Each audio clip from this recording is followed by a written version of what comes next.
નમસ્કાર, અસ્સલામ વાલેકુમ. Voice of India news ચેનલમાં આપનું સ્વાગત છે. આજે હું એવી બંને દીકરીઓથી મુલાકાત કરાવીશ તમને કે રોઝીના ઇમરાનભાઈ પઠાણ, જે 11 વર્ષની છે ને બ્રાન્ચ કન્યા શાળામાં ધોરણ 5માં અભ્યાસ કરે છે. સતત સંપૂર્ણ રોજા રાખે છે, મમ્મીને સપોર્ટ કરે છે અને સ્કૂલ પણ જાય છે, ટ્યુશન પણ જાય છે.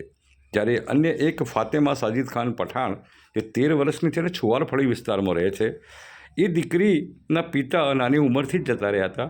મમ્મી અને 3 બહેનો આજે ખરેખર સલામ છે એમને કે આ જીવન પણ જીવી રહ્યા છે અને સાથે સાથે શાળાએ પણ જવું, ઘરનું કામ પણ કરવું, ટ્યુશન પણ જવું અને માતાને સપોર્ટ પણ કરવો. ખરેખર ધન્ય છે. આજે 2 સ્ટોરીઓ મેં કરી છે અને બંને સ્ટોરીઓના અંદર મેં જોયું છે કે ખરેખર જ્યાં તકલીફ છે ત્યાં ખુશી છે, ત્યાં ઉત્સાહ છે, ત્યાં ઈમાન છે.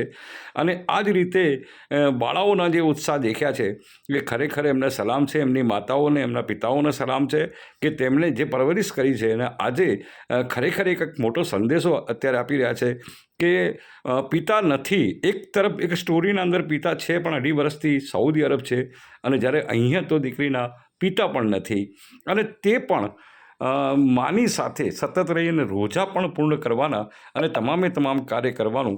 ખરેખર આ દીકરીઓએ અને આ પાલનપુરમાં જ આ થાય છે, કારણ કે 2 દિવસ પહેલાં જ હાશમી બ્રધર્સે યુપીસીનો ડંકો વગાડ્યો હતો.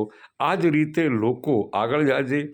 ક્રિકેટ હોય, ધાર્મિક પ્રવૃત્તિ હોય, સ્પોર્ટ્સ હોય કે ગમે તે હોય, એ રીતે બધા આગળ વધતા હોય છે અને પાલનપુરનું ગૌરવ છે આ બધા. Voice of India news.